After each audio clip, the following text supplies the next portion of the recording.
Good afternoon. I am Hanif, Shaikh, founder, chairman, Emirates Holding Group, and welcome to CARE Sustainable Forum. Today's panel, Beyond Fast Fashion, Building a Circular and Regenerative Fashion Economy.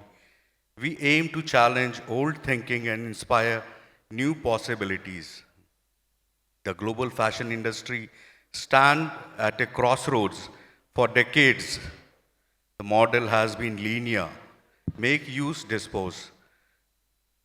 But the future demands a different approach, one that is restorative, innovative, inclusive, and economical viable. Today's speakers are pioneers shaping the future of fashion, and each of them brings a unique lens to this transformation. I'll start with Deepthi Chandran Joyau.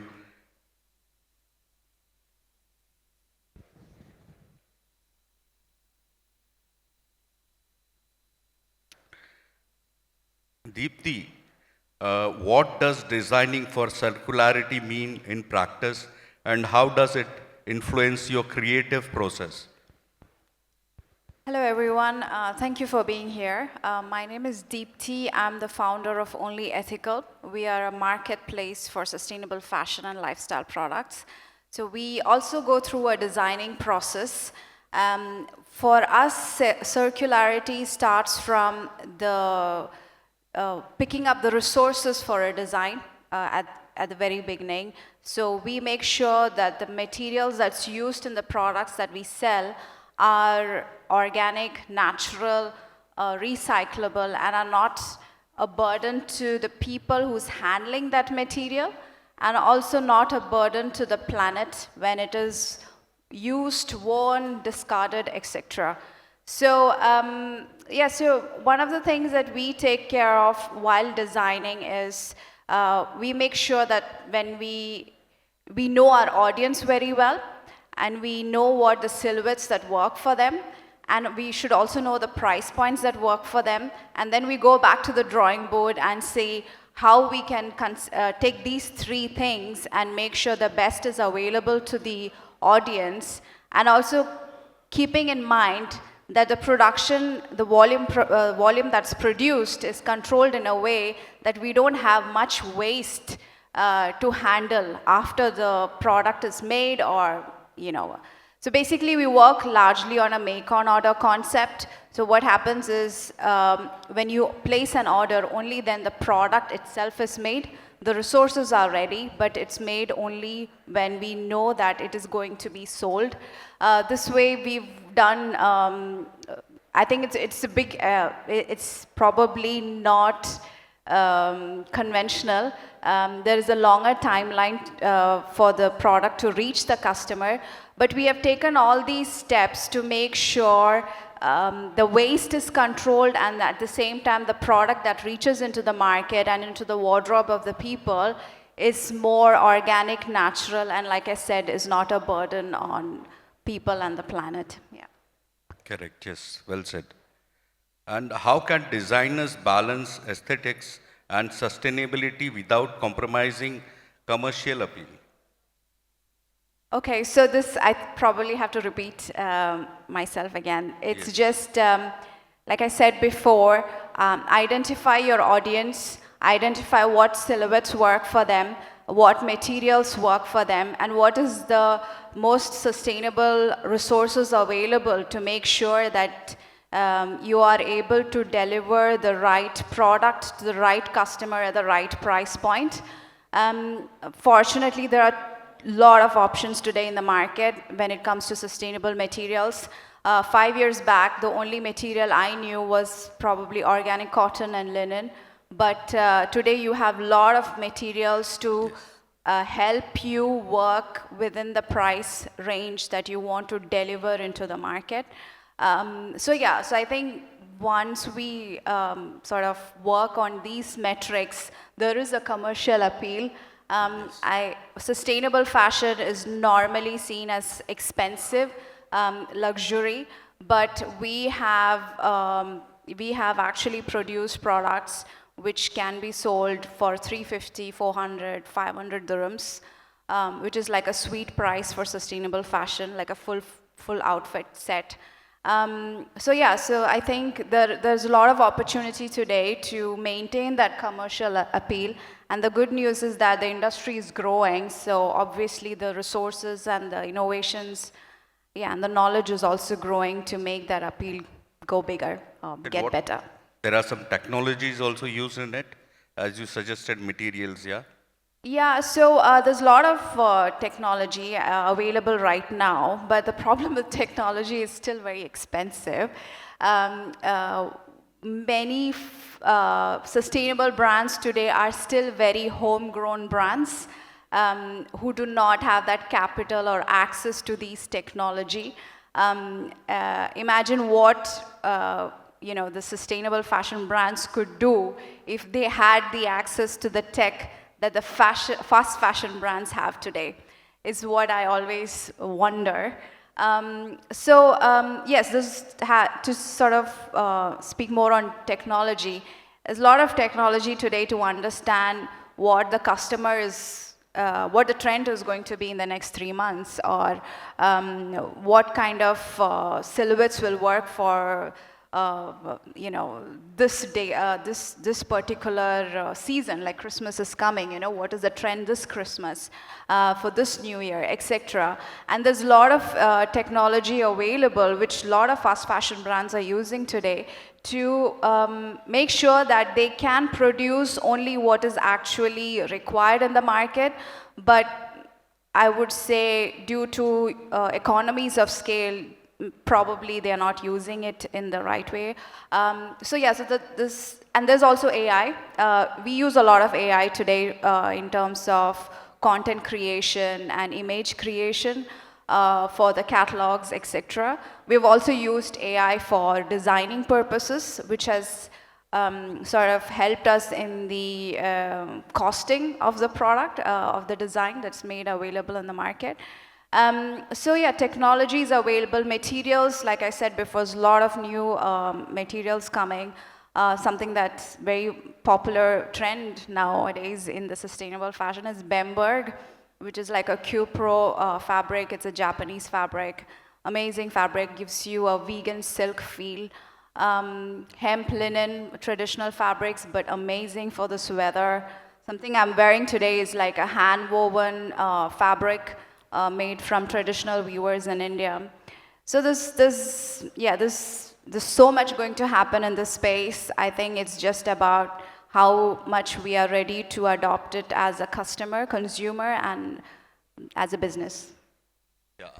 How do you see a dress design, plays a role in extending the product life cycle? Quality is at most important. One of the things we make sure is that when we design, we do not consider anything like polyester, nylon, viscose in the fabrics or in the materials that we use. The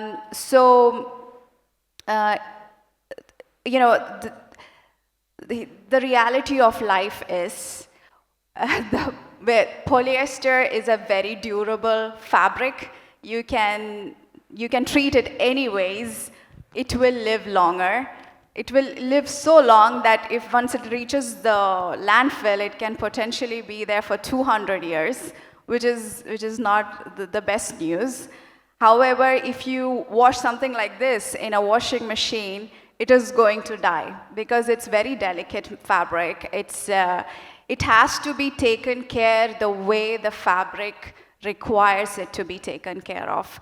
Like you cannot, like when you see the fabric machine wash or the fabric care instruction, as a customer, it is our responsibility to follow that and make sure your fabric, your clothes are taken care of in the right way. Because if you don't do that, it is not going to live longer.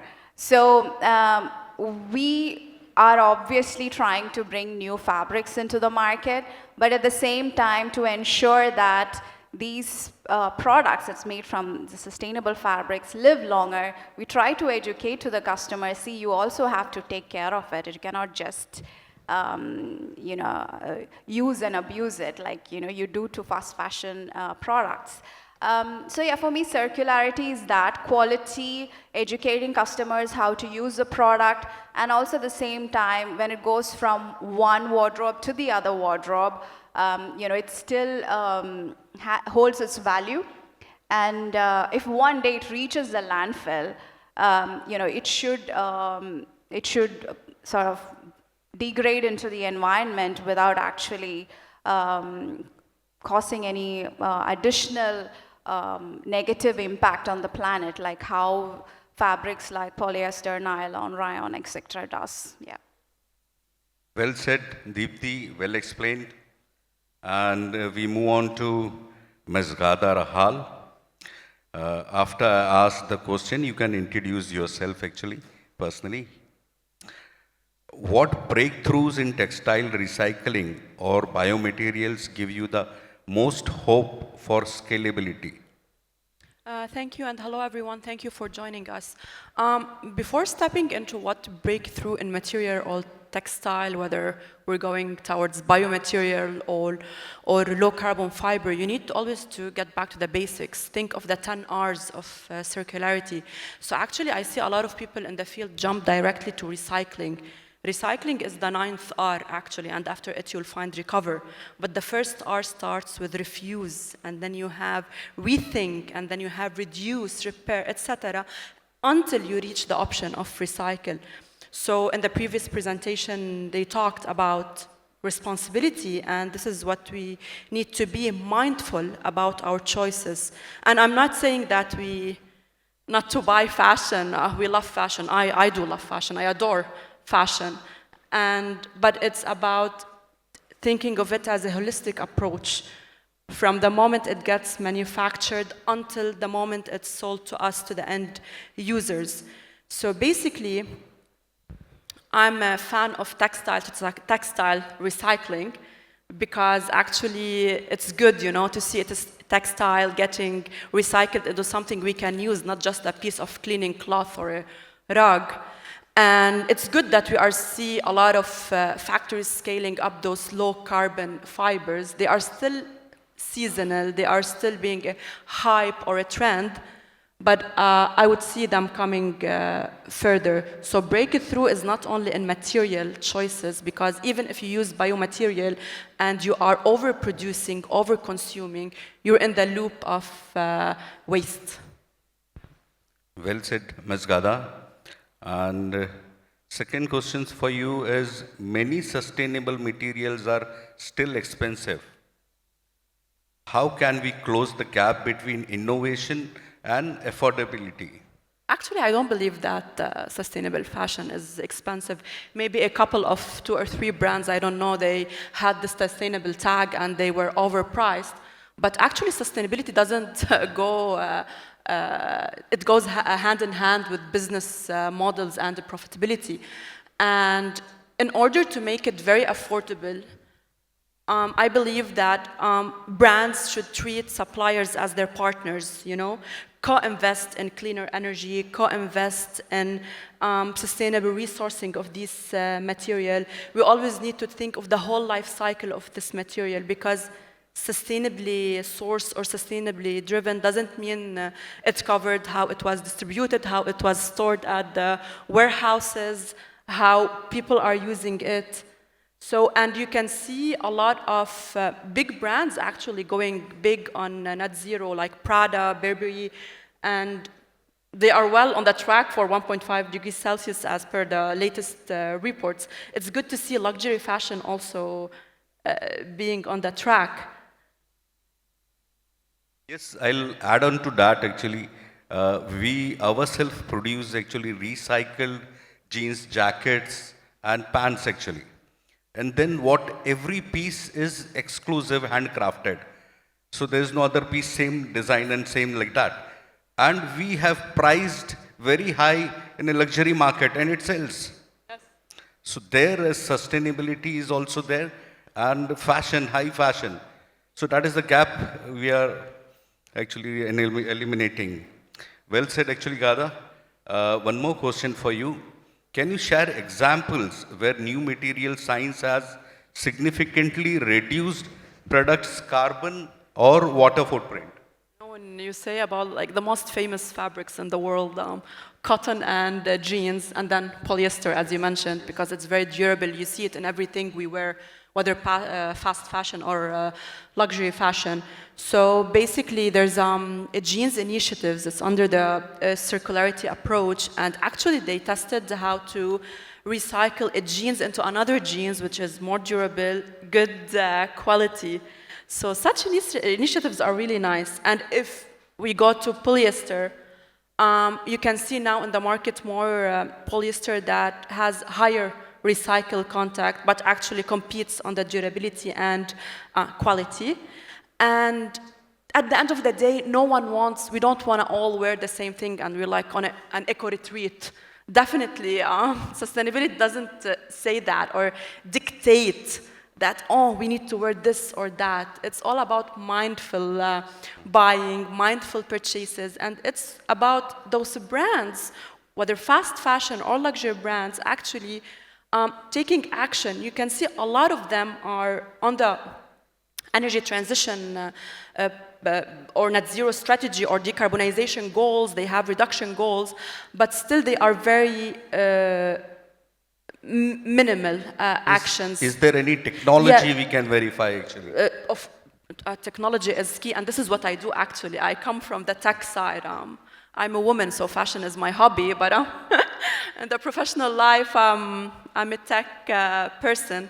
So actually, you need technology, you need digitalization, you need to track every single emission of whether fabric you sourced or an item you stored or a brand you purchased from the moment you got it to the moment you sold it, as I mentioned before. And this includes actually not only the carbon footprint, the environmental impact overall, because if you invest in cleaner energy, as we see many brands are increasing their renewable energy share in manufacturing, or they are using EV trucks, for example, for distribution, and they are looking at fair wages, labor law, human rights. You know, you would see a lot of these not being okay in mass fashion production companies.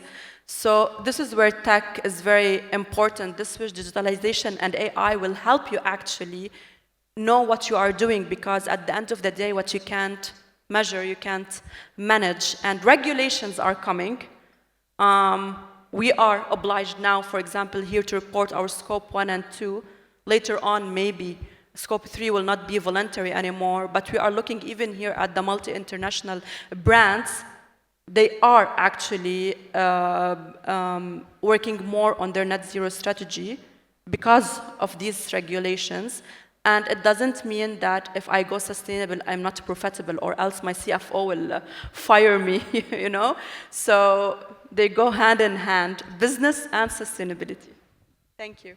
Well said, well spoken. And now we move on to Miss Florence. I'll request your introduction as well. You can introduce yourself, I mean to say, yeah. Yes, for sure.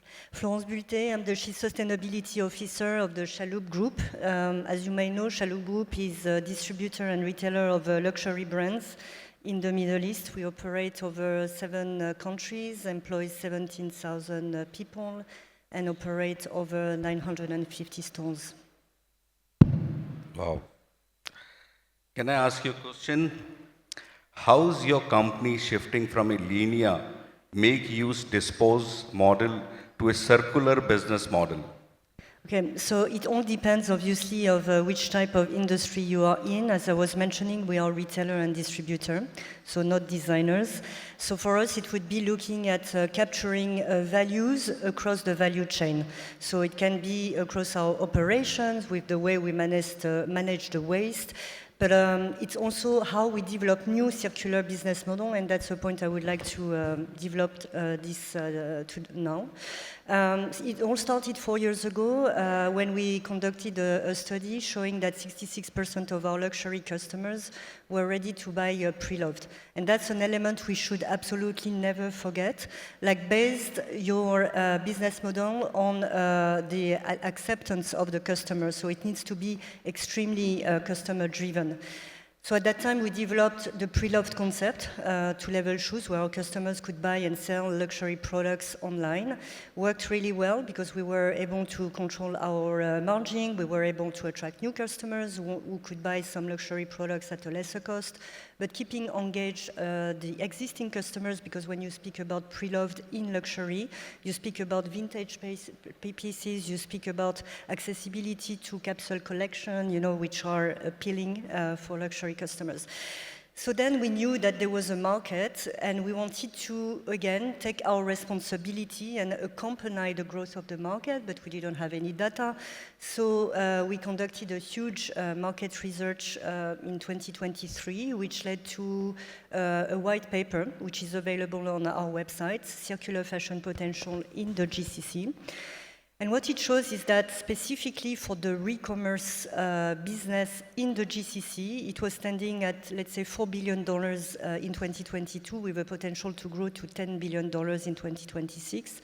If we zoomed in the luxury business re-commerce, it was at $400 million with a potential to grow to 780. So we knew there was a potential, but again, it needed for us to remain relevant for the customers.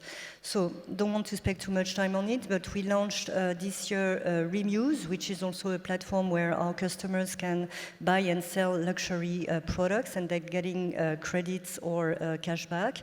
We launched last year the Swarovski rental model, where customers can rent striking jewelry piece for 20% of the price for 20 days. And we also exploring the repairs business, where, you know, with our cobbler in Level Shoes, Tommy, Louis Vuitton, Louis V, Berluti, all these brands are super dynamic in the repairs business. Last but not least, and this is maybe closer to what you were sharing, we've launched with our innovation team a sneaker brand, very niche, made by sneaker collectors, for sneaker collectors, and the beauty of it is that it's produced on demand. So you don't overproduce, there's no overstock, and same for another brand called Abaya Lab, which we incubated within our Chalhoub group greenhouse. And same concept, produced on demand, so no overproduction, no overstock. And speaking of technology, they're using a technology which is allowing them to optimize the use of fabric when they are producing the abaya. What operational or financial challenges you face implementing circular production? Well, a lot of them. From an operational point of view, and it was shared a bit with Rajesh, is the reverse logistic. So we are in luxury, so we don't have volume like fast fashion could have. So for sure, to set up collection points, do the segregation, do the assessment of the product, authentifying the product, that's an operational burden. For us, because we are representing more than 300 brands, it's the complexity of having a multi-brand approach. We are not like you, where you can, you know, from the design, you can define how the product will live, how it can be repurposed, recycled, etc. So we don't have this hand on it.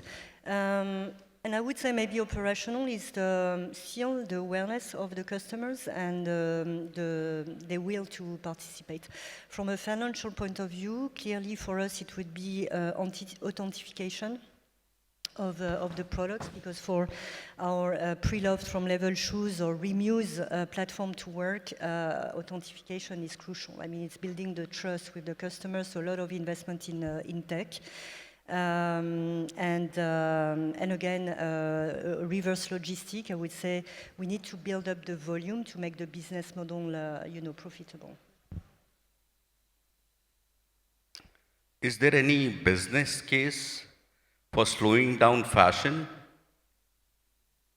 Well, so as I was saying, the idea of slowing down fashion doesn't mean that you cannot expand to other, bulk of customers, that you cannot work in a smarter way on your margin, as you were saying. And, when I gave the example of reuse, of pre-loved in-level shoes, the Soul3 Mate, our sneaker brands, all these ways are allowing us to work in a smarter way. Not to forget that, when you shift to circularity, you have less pressure on, let's say, how to deal with the overstock. Because if you have overstock, the reality is that you need to give discounts to our customers, and it's putting, and you are very happy, but it's putting pressure on our margins, and even though, as you were saying, I mean, the cost the cost of recycling the products is also to be kept in mind. And again, to finish, maybe opening up on a point that Rajesh was touching, it's true that as of now, we don't see exactly the translation of the new generation wanted to be more sustainable, not now. But the reality, what we observe is that there's less stigma with the pre-loved approach from the Gen Z generation. So very hopeful that, they will be the driver of this circular business model in the future. Do we have any system where we give the incentives to the customers so they come, return back, recycle, repair? Yes, for sure, because then it's linked to the fact that, our customers might not be totally aware or prepared to willing to participate. So for the two pre-loved concept that we have, they would get credit back that they can, use in the store, or with Remuse, they can have cash back, knowing that they would get more in a Muse point than cash, because the idea for us is to keep, the value within the system. To be noted that Muse, our loyalty program, can actually allow our customers to shift into experience. So it's discount on product, but it's also experience, like spa, dinners, like in luxury hotels or restaurants. So that's another incentive. For beauty, I guess it's more about, the take-back system, like also Rajesh was mentioning. So you give back your bottle of perfume, you give back your makeup, and then you get a voucher to use in the store. And refillable, L'Occitane is an amazing example. Like they offer refillable items, and it's a way also to attract the customer because they spend less, to refill their shower gel or etc. And last but not least, repair. I would say for repair, it's really, I would say, the convenience and the speed of repairing the item. Thank you, Ms. Florence. It was lovely, well explained. We'll move on to Her Excellency Aynour Tatanaki. Your Excellency, ready? Yeah. What kind of financial models or incentives are needed to accelerate the circular economy in fashion? To be very honest, it seems like an easy question to answer, but I'm not talking about myself. And before I start to talk, I want to thank all the beautiful women here, Deepthi, Ghada, and Florence, for your input. They're very successful in their fields and industries. Today, I don't represent myself. I'm the voice of more than 3,000 brands that we've been supporting in the market. When you are very close to these brands, you understand the challenge of the fashion industry in general. It's very easy when you represent luxury brands. The capital is there, the support is there, the income is there, brand awareness is there, marketing is there.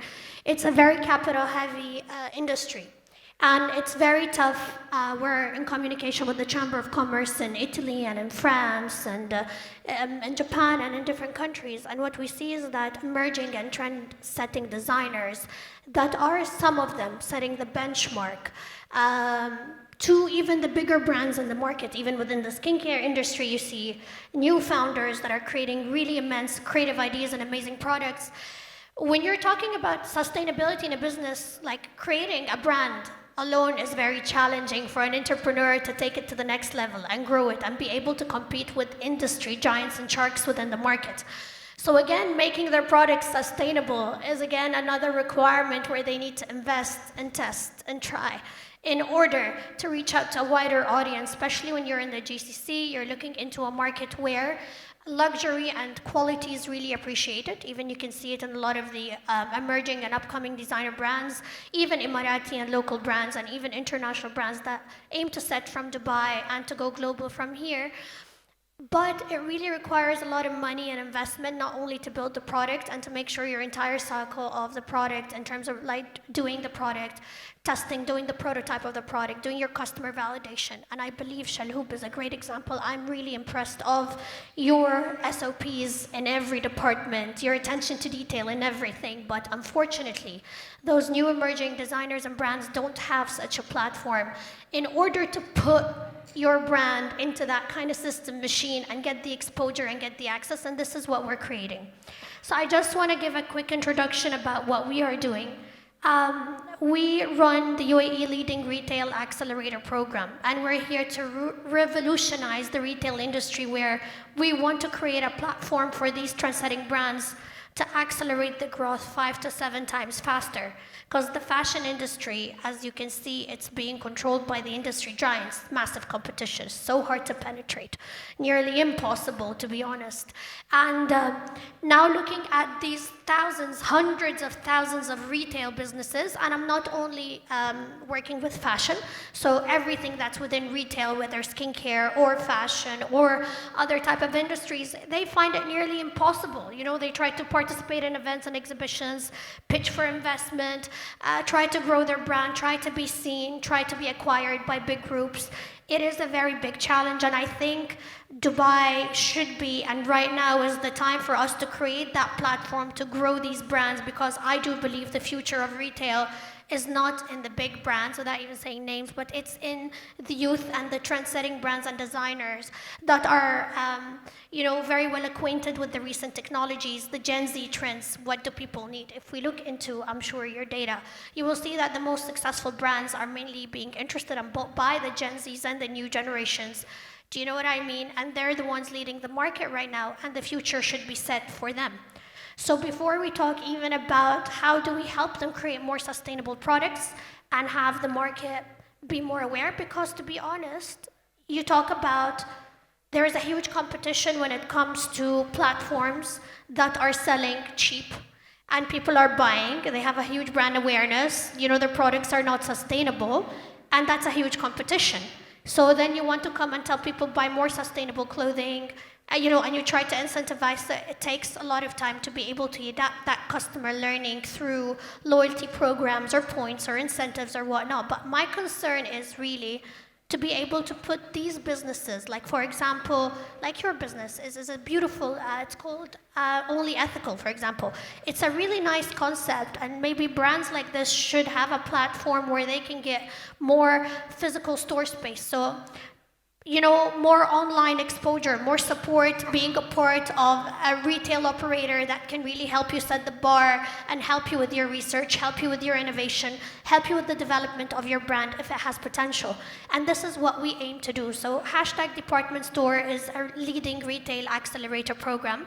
We have more than 30,000 square feet space in Dubai Mall, designed to support more than 120 brands. We have 3,000 brands under our umbrella. It took me 6 years of my life to to talk with each and every entrepreneur and understand what the real challenges are and how we can help them and build a solution that is designed to boost these businesses and bring them into the light, because honestly, they deserve it.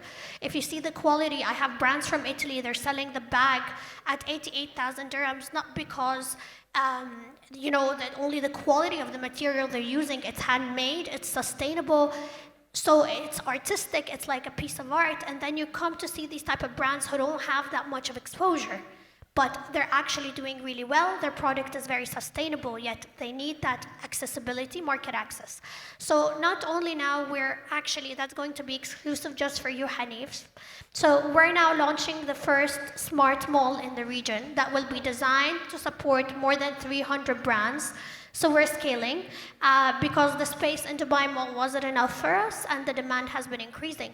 And the whole idea of that smart mall is we're also open to collaborate with partners that want to be a part of that, because I believe we cannot support everybody.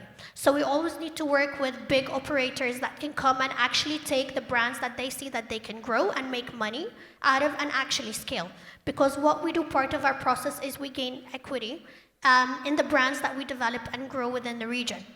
And what we're actually trying to do for them is what, for example, normal retail operators are doing for bigger brands, but our solution is more designed for the emerging and trendsetting brands, because they are a lot in the market, and there has not been a platform that is designed to support them. Always small initiatives here and there, but not actually real support to tell them, listen, we'll take the initial investment part, you need to put in the work. It's not easy, because we supported many businesses that done really well, and some have failed because what I say is, us as a retail accelerator, we don't help you become the next, Louis Vuitton or the next Sephora in a skincare brand or a department store brand. But what we do is that we give you all the tools, and you as an entrepreneur, you need to step up your game and do what you need to do to take your brand to the next level, because no one is ever going to do that for you. So I really believe it's our role here today to talk about the pain points businesses are actually facing within the retail industry. Big brands are amazing. They've always been there. They have immense marketing budgets, production budgets, huge capital investments behind them for hundreds of years. And I think now we need to shift into looking to these emerging, trend-setting retail businesses within any sector within the retail industry, because I really do believe the retail industry needs disruption. How many of the same brand you want to see in every mall you walk into? Every country needs to really support its own retail brands and put them on the rise. When I go to France, I want to see French designers, I want to see French retailers, I want French products. When I go to the UAE, I want, as a tourist or as a resident, I want to know what these Emirati are doing in terms of, retail, vision, their design, the bag. It becomes a look and feel, and I believe fashion. Look at all the beautiful women on the stage. Everybody looks very different. Everybody is styled very different. Because whatever you wear is a statement about who you are and your identity. And I really believe it's the time for us to put our hands together and work together to really pay attention to the rising, trend-setting brands within the retail, fashion, or sustainability industry. Because to actually create a sustainable product that sells and to actually sell it and to build the team behind it is an immense challenge. And the fashion industry has been facing those challenges. How many designers you'd see in the runways of Paris Fashion Week, Milano Fashion Week, they pay so much money to be there, to be able to get an opportunity, but their brands have not been translating to a successful commercial businesses. And I believe it's now our role and responsibility to take that to the next level with all of our knowledges. And trust me, this could never happen with one entity on its own. Do you know what I mean? We are capable to have strength in our area of business, but with collaborations and multi-sector partnerships, strategic partnerships, creating more initiatives that actually make sense. Because people go to a lot of events and they hear a lot of people talk, but what next? A lot of people come here, are hungry for opportunity, and Dubai is the land of opportunity, and now is better than ever. So I would say is, the retail and the fashion industry is facing immense challenges. A lot of emerging brands and retailers are having amazing products. They spent, a lot of money, maybe all their savings on their products and on their businesses, but then what's next? Okay, and I believe that's not only in the retail industry, that's in any other industry, whether we're talking about the integration of AI or having more sustainable fashion that I'm a very big advocate of. But we need to talk about the facts. Is the market ready for this? Who is actually selling? At the end, brands, they need to make money, right, in order to survive. So if we want them to be more sustainable, we need to be able to support them initially with their concepts and give them the right platform. If they've done a product that is worthy of the light, in order to invest further in their businesses and brands and make them more sustainable and incentivize, they would impossible do that on their own. You know, groups even like Florence here is with me and also Deepthi, like it takes a lot of work to take one product and refine it, make it sustainable and make it sellable and make sure that your customer is a returning customer. It sounds very easy, but it's such an immense and detailed process that requires departments to work on to be able to assist you, you know? So I just want to say that we are here. It takes a lot of hard work. We faced a lot of challenges, launching more than 120 brands in a department store in Dubai Mall with brands that have not been known before, putting them on the platform and actually making them sellable and giving them that commercial experience and building them by providing a physical retail space, an online space, a retail brand development team has been an immense challenge. Very practical excellency, Thank mashallah. you so much. Well spoken Thank and you. very practical actually, just not the text. And alhamdulillah, I really liked it. Just one question actually, Your Excellency. There are a lot of designers, they have sustainable products, but they cannot come to the success path.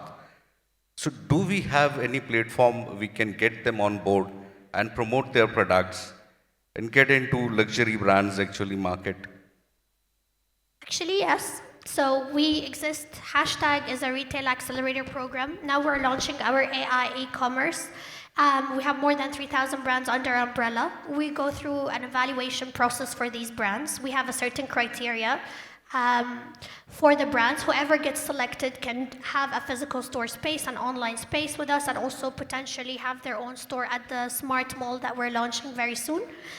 In the same time, if they did not get approved, then we actually communicate with them what were their areas of weaknesses, and we have a membership-based program where they could be a part of, where we can develop their brand further in order to get acceptance and to be a part of the accelerator program. Excellent, excellent.